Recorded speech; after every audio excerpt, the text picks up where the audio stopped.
তিনি রহমাতুল লিল আলামিন, তিনি আল্লাহর বন্ধু, আল্লাহর পরেই তার স্থান। বাদা খুদা বুজুর্গ তুই কিসসা মুখতাসার, আল্লাহর পরে যিনি তিনি হলেন আমার নবী, আপনার নবী, বিশ্ব মানবতার নবী মুহাম্মাদুর রাসূলুল্লাহ সাল্লাল্লাহু আলাইহি ওয়াসাল্লাম। কাবা ঘর মক্কায় থাকার কারণে, কাবা ঘর মক্কায় থাকার কারণে কাবার যেমন হুদুদ আছে, যে সীমানার ভেতরে কাফের ঢোকার অনুমতি নাই,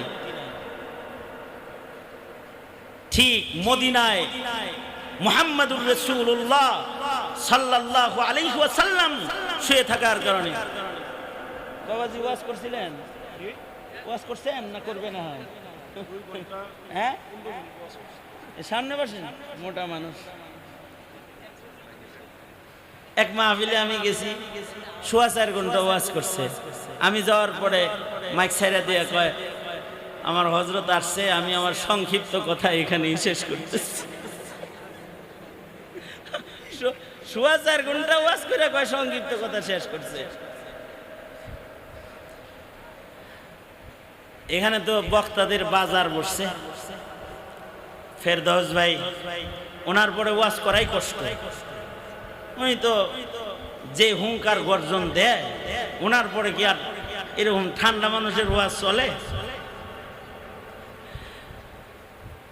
মাশাআল্লাহ, আল্লাহ তাআলা এই সকল নায়েবে নবীদের হায়াতে বারাকা দান করুক, আমিন বলেন। আমি যে কথা বলতেছিলাম, এই যুব সমাজ, স্কুল কলেজের শ্রমিক ভাইয়েরা, স্কুল কলেজের ছেলেরা, আপনারা যারা আছেন, আপনাদের জন্য এই কথাটা শোনা কতটা যে জরুরি, যদি খালি আপনারা বুঝতে পারেন কথাটা, তাহলে সময় মতো আপনাদের ঈমানের ডাকে সাড়া দেওয়া সহজ হয়ে যাবে। শুধু আমার এই কথাটা বুঝলেন। মক্কায় যেমন কাবা থাকার কারণে কাবার একটা হুদুদ আছে, সীমানা আছে, যেই সীমানার মধ্যে কোনো কাফেরের ঢোকার অনুমতি নাই। এই সীমানার ভেতরে কেউ যদি কোনো, সুবহানাল্লাহ বলার লাগে রেডি হয়ে, এই হুদুদ এরিয়ার ভেতরে কেউ যদি কোনো নেক আমল করে, তো এক বর্ণনায় আছে, হুদুদে হারামের যেখানে, যে ঘরে কোনো মহিলাও একটা সেজদা যদি দেয়, মহান আল্লাহ তার আমলনামার মধ্যে 1,00,000 সেজদার সওয়াব দান করে। এ খালি মসজিদে হারামে না, হুদুদে হারামের যে কোনো জায়গায়, মরুপ্রান্তরে, বালুর পরেও যদি কেউ একটা সেজদা দেয়, এক সেজদায় 1,00,000 গুণ সওয়াব পেয়ে যাবে। কারণ কি? কাবার সম্মান, বাইতুল্লাহর সম্মান। নাস্তিকেরা এই বাইতুল্লাহ জুতা দিয়া ছবি দেয় ফেসবুকে, নাউজুবিল্লাহ, জোরে বলেন। মুসলমানের হৃদয় থেকে কাবার আজমত সরাইবার চেষ্টা করে। এই বাইতুল্লাহ সম্মানে মক্কা মুআজ্জামার হুদুদ আছে, কারণ বাইতুল্লাহ এমন একটা ঘর, এই ঘরে প্রতি সেকেন্ডে সেকেন্ডে 120টা করে রহমত নাজিল হয়। 120 রহমত, 120টা করে রহমত প্রতি সেকেন্ডে সেকেন্ডে কাবা শরীফের ছাদের উপরে বর্ষণ হয়। আল্লাহু আকবার করে বলেন। এবং এই কাবার ছাদে বর্ষিত রহমতগুলো প্রতিটি মসজিদের শাখায়, কাণ্ডে কাণ্ডে এসে যায়। এই কারণে আমরা রহমত পাই। বাইতুল্লাহ শরীফের দিকে তাকায় শুধু কাবাকে যারা দেখেছে, তাদেরকে আল্লাহ তাআলা 20টা রহমত দান করেন। যারা বাইতুল্লাহ শরীফকে তওয়াফ করে, তাদেরকে 60টা রহমত দান করেন। সারা পৃথিবীর জমিন থেকে যারা কাবার দিকে ফিরা নামাজ পড়ে, আপনি আপনার ঘর থেকে কাবার দিকে ফিরছেন, নৌকার ভেতর থেকে কেউ কাবার দিকে ফিরছে, জাহাজের উপর থেকে কেউ কাবার দিকে ফিরেছে, সারা পৃথিবীর প্রান্তে প্রান্তে যত মুমিন মুসলমান কাবার দিকে ফিরে নামাজ পড়ে, আরবাঈনা লিল মুসাল্লিন, আল্লাহ তাআলা প্রত্যেকটা মুসল্লিকে এই 120 রহমতের 40টা রহমত নামাজ পড়ার কারণে আল্লাহ তাকে দান করে। এই কারণেই মসজিদে যখন যায় তখন দোয়া হলো আল্লাহুম্মা ইফতাহলি আবওয়াবা রাহমাতিক। বলুন কি দোয়া?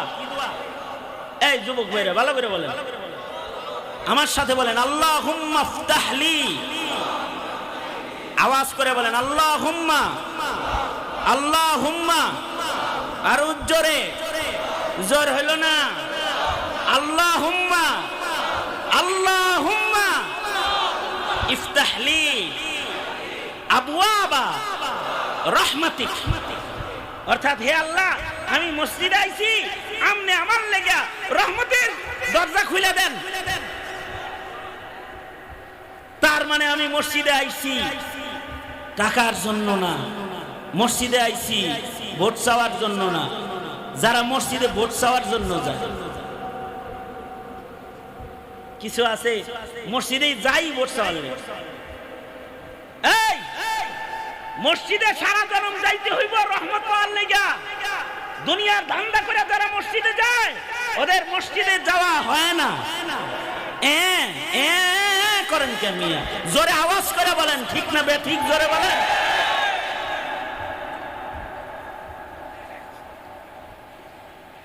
মসজিদে যাবে রহমত পাওয়ার আশায়। সেম এই যে এখানে বসছেন না, এইখানে গাশিয়াতহুমুর রাহমা, এইখানে যারা বসেছে তাদেরকেও রহমত ঢেকে নিয়েছে। এত রহমত পড়েছে আপনাদের মাথায় যে রহমত আপনাদেরকে ঢেকে নিয়েছে। এই আমরা এই কথাগুলা যে বলি যে এখানে রহমত পাওয়ার লেগে আসবেন, ভোট চাওয়ার লেগে আইবেন না, এই কথা যারা রাজনীতি করে তাদের কিন্তু পছন্দ হয় না। কারণ তারা ওয়াজে এসে কিছু ভোট চাইব, বলবে যে একটু আইতাছি আপনাদের খেদমতের লেগে, একটু বান্দার দিকে একটু চাইেন, এটা কইব। বুঝলেন না এই কথাটা? রাগ হওয়ার কিছু নেই, রাগ হওয়ার কিছু নেই। মাহফিল, মসজিদ এগুলো রহমত লুফে নেওয়ার জায়গা। কিসের জায়গা? জোরে বলেন। কখনোই কেউ কোনো ধান্দা নিয়ে সকল জায়গায় যাইতে না। বাইতুল্লাহ শরীফেও যাইতে হয় রহমত পাওয়ার জন্য, কারণ দূর থেকে নামাজ পড়া 40 রহমত পাইছেন। এবার যখন কাবা তওয়াফ করবেন 60টা রহমত পাইবেন। 120 রহমতের 60 রহমত যারা কাবার তওয়াফ করবে তাদের দেয়া হবে, যারা কাবা দেখবে তাদের দেয়া হবে। 20 রহমত দান করা হবে। কাবার সম্মানে যেমন হুদুদে হারামের অনেক দাম, রহমত ঝরে রহমত পড়ে কাফেরের জন্য ওখানে ঢোকা হারাম।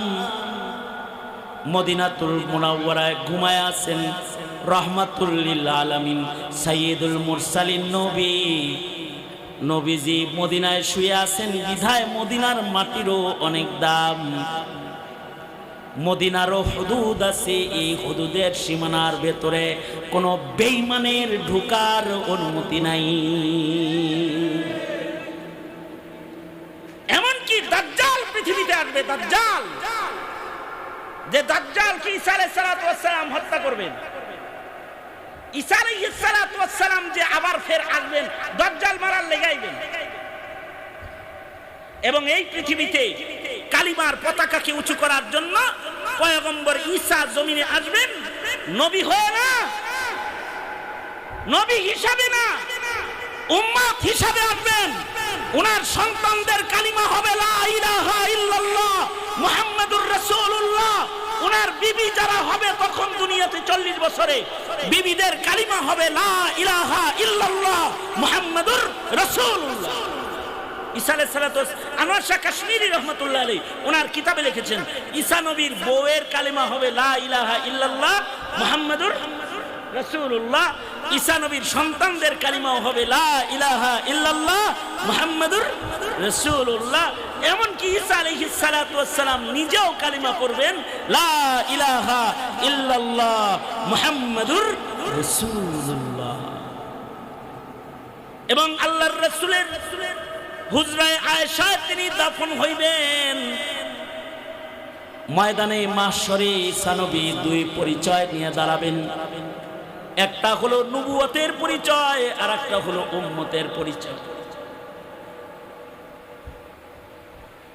ঈসা আলাইহিস সালাতু ওয়াস সালাম দুনিয়াতে নবী হয়ে আসবেন না, উম্মত হয়ে আসবেন। কিন্তু এখন যদি কেউ নবীর দাবি করে তাহলে ওই কাদিয়ানি কত নাম্বার কাফের তুমি চিন্তা করে দেখো। অথচ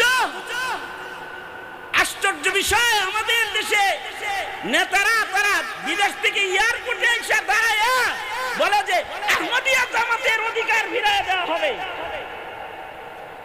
এই দেশ আহমদিয়া জামাতের অধিকার কি ফিরিয়ে দিবে? আমরা আহমদিয়া জামাতকে কি মারতে গেছি, ধরতে গেছি? আমরা শুধু তাদেরকে এতটুকুন বলতে চাই, আমরা চাই এতটুকুন থাকুক, বসবাস করুক, তাদের কাম তারা করতে চায় করুক, স্বাধীন বাংলা তাদের জন্য স্বাধীন। কিন্তু ইসলাম ও মুসলমান পরিচয় নয়, এটা মেনে নেওয়া যায় না, মেনে নেওয়া যায় না।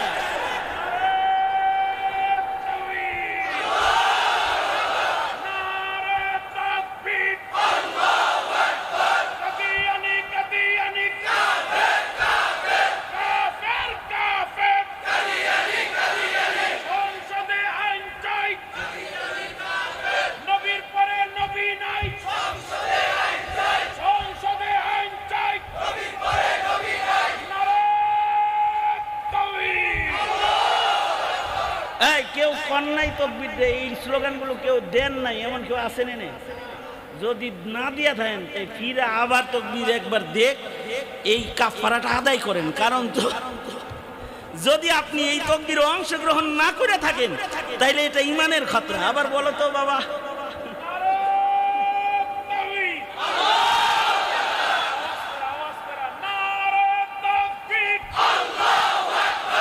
এবার হয়েছে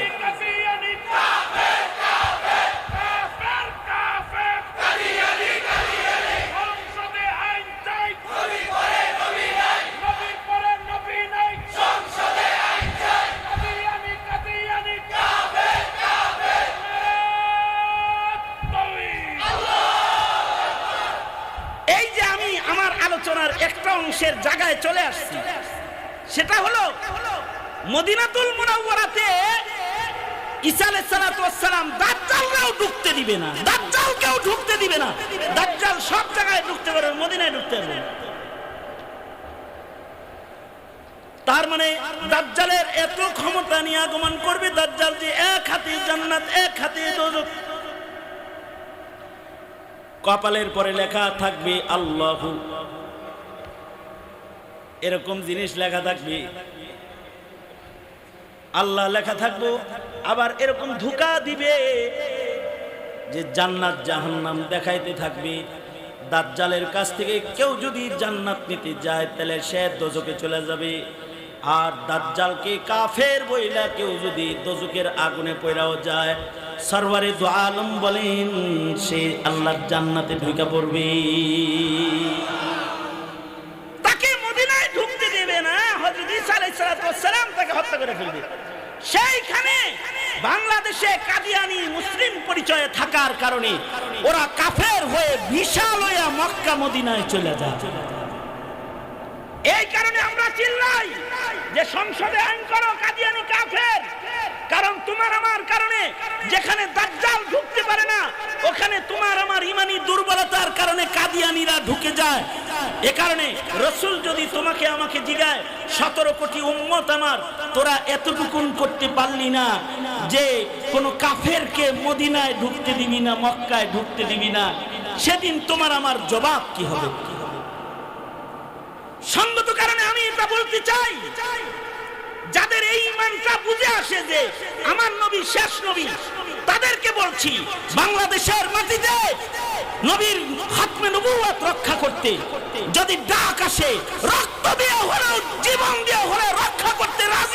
ইনশাআল্লাহ। কারণ নবী হওয়ার কোনো সুযোগ নাই। হ্যাঁ, নবীরা বিনা হিসাব আল্লাহর জান্নাতে যাবে।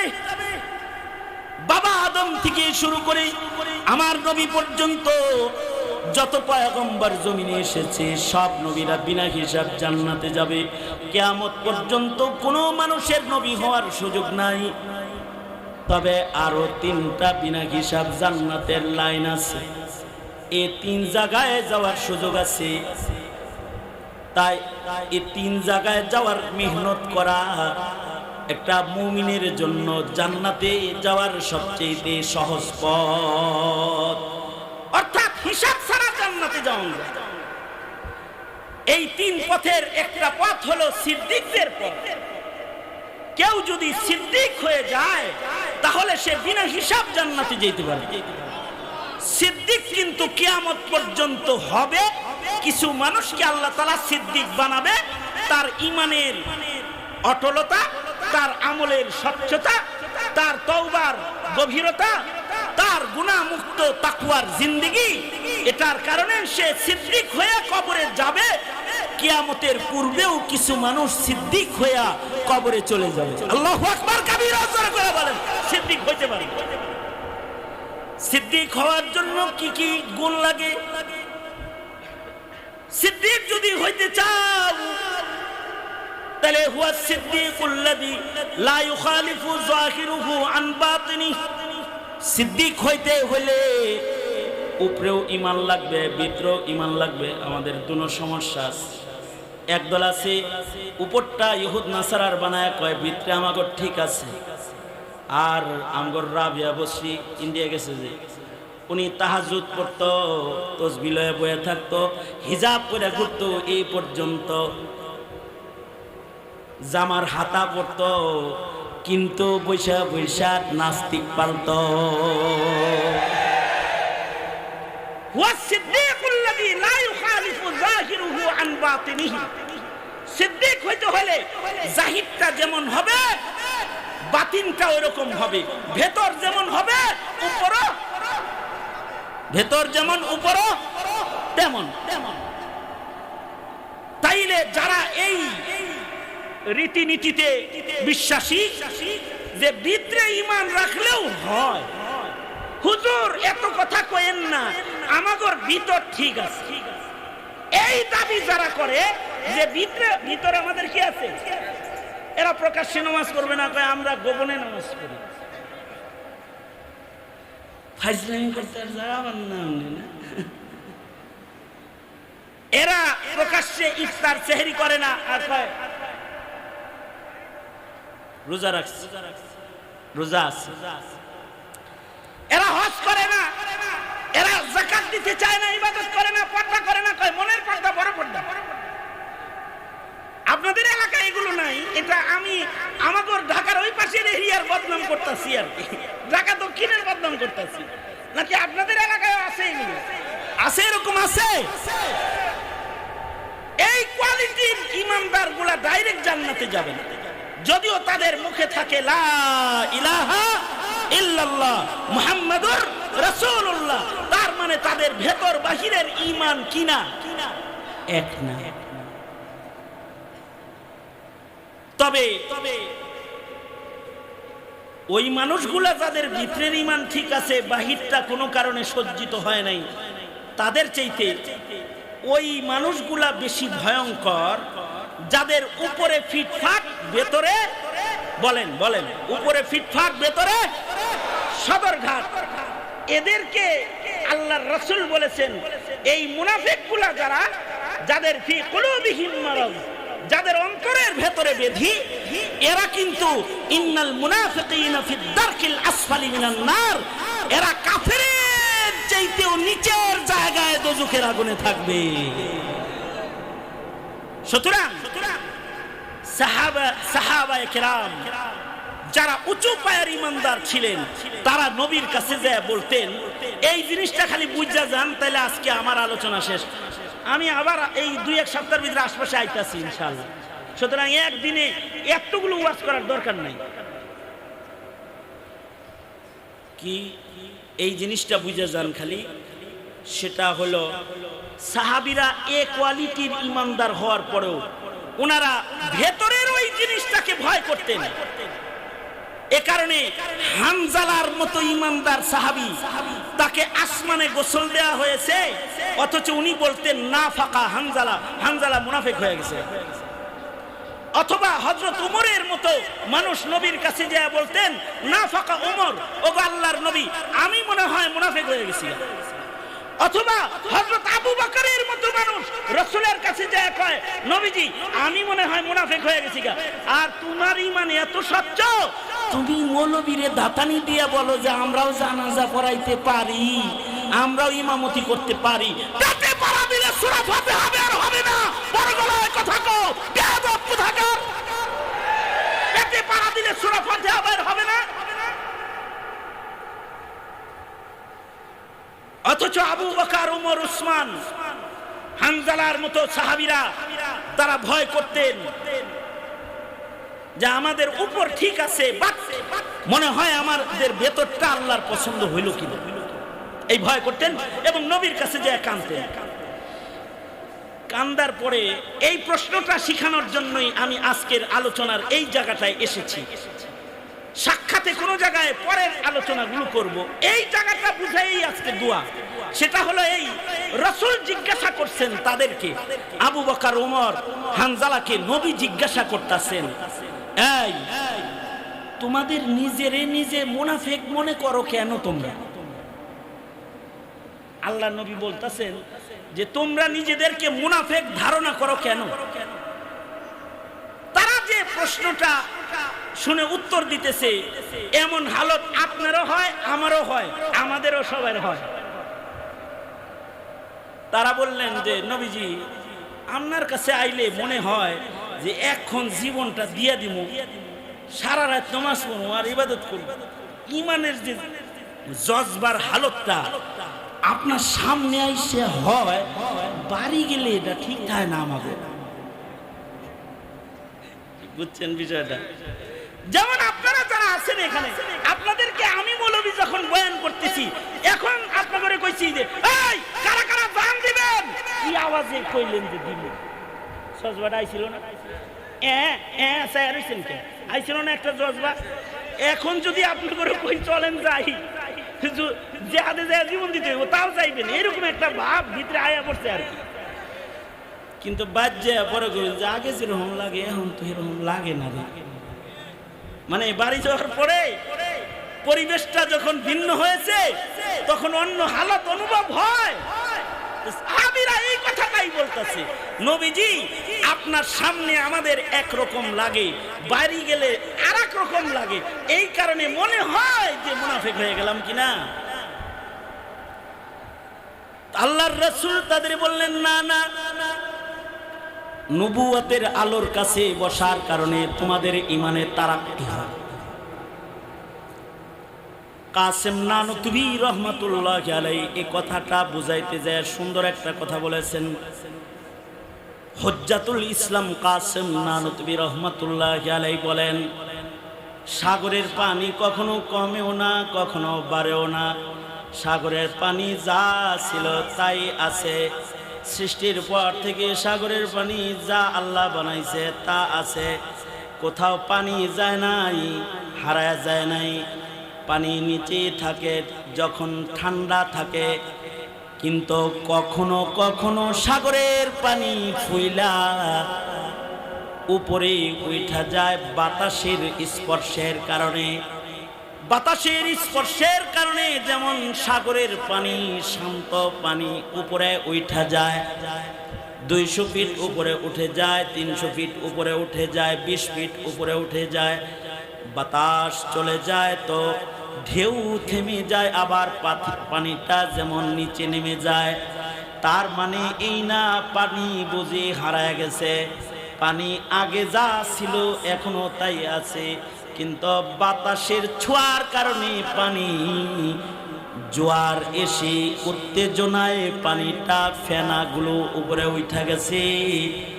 ঠিক ওরকম মুমিনের ঈমান কালেমা পড়ার সাথে সাথে হৃদয়ে ঢুকে যায়, কিন্তু কখনো কখনো বাতাসের ছোঁয়া পাইলে, অর্থাৎ ইলমের টাচ পাইলে, নবুয়তের টাচ পাইলে, নবীর সোহবত পাইলে, নায়েবের নবীর সোহবত পাইলে, নেককারের সোহবত পাইলে তার শান্ত ঈমান আর শান্ত থাকে না, তখন তার ঈমানে জোয়ার আইসা যায়। এই কারণেই আল্লাহ বলেন কুনু মা'আস সাদিকিন। এই কারণে এরকম মাহফিল যুবকদের করতে হয়, কারণ কখনো কখনো নিভে যাওয়া ঈমানের প্রদীপ জ্বালাইতে হয়। দেখেন না, মামুনুল হকের সামনে যখন যায়, কথাগুলো শুনলে মনে হয় যে এখনই জিহাদ করে জীবন দিয়ে দিব। এই যে জুয়ারটা উলামায়ে কেরামের কাছে গেলে আপনাদের হয়, এইটা নাস্তিকদের মাথা ব্যথা। এ কারণে দীর্ঘ 16 বছর ওয়াজে বাধা দেওয়া হয়েছে, বাধা দেওয়া হয়েছে ওয়াজে তাফসীর মাহফিলে। তো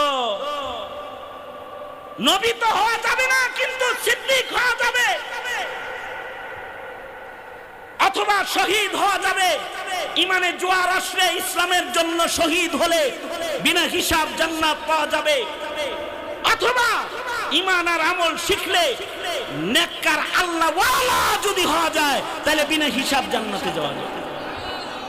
তাহলে আজকের থেকে আমরা ওলি হওয়া, শহীদ হওয়া, সিদ্দিক হওয়ার মেহনত করব ইনশাআল্লাহ। বলেন ধন্যবাদ। তোলেন কি নামাজ পড়া না পড়া? তাহলে বলেন ইয়া আল্লাহ, ওয়াদা করিতেছি আর নামাজ কাজা করব না ইনশাআল্লাহ, হারাম খাইব না, মিথ্যা কথা বলবো না, অন্যায় পথে চলবো না। জোরে চিল্লায়া বলেন ইনশাআল্লাহ। সন্তানদেরকে ঈমান শিখাবেন ইনশাআল্লাহ। শহীদ হব ইনশাআল্লাহ। যদি সুযোগ আসে শহীদ হওয়ার, তাহলে ঘরে থাকবেন না, বের হয়ে যাবেন। ইসলামের জন্য, কোরআনের জন্য যদি শহীদ হওয়ার সুযোগ এসে যায়, বের হয়ে যাবেন তো ইনশাআল্লাহ, ইনশাআল্লাহ। আর নেক কাজ, নামাজ, রোজা, ইবাদত বন্দেগী করে সালেহীন আল্লাহ ওয়ালা হওয়ার মেহনত করব ইনশাআল্লাহ। কারণ এই আল্লাহ ওয়ালা, শহীদ, সিদ্দিক আর নবীরা বিনা হিসাব আল্লাহর জান্নাতে যাবে। এই আয়োজন যে ছেলেরা করেছে, মোহাম্মদ সেলিম, হ্যাঁ মনির হোসেন, আমাদেরকে আল্লাহ তাআলা সিদ্দিক, শহীদ, ওলি হওয়ার তৌফিক দান করুক, আর কাদিয়ানীদের ব্যাপারে সোচ্চার হওয়ার তৌফিক দান করুক ইনশাআল্লাহ। জোরে করে বলেন ইনশাআল্লাহ। সবক ইয়াদ রাখা, সবক সামনে রেখে কদম কদম চলা। আলহামদুলিল্লাহি রাব্বিল আলামিন, ওয়াসসালাতু ওয়াসসালামু আলা সাইয়্যিদিল আমবিয়া ওয়াল মুরসালিন মুহাম্মাদিন ওয়া আলা আলিহি ওয়া আসহাবিহি আজমাইন। সুবহানাল্লাহি ওয়া বিহামদিহি, সুবহানাল্লাহিল আযীম।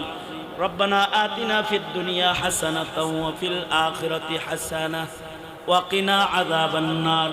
ربنا ظلمنا أنفسنا وإن لم تغفر لنا وترحمنا لنكونن من الخاسرين.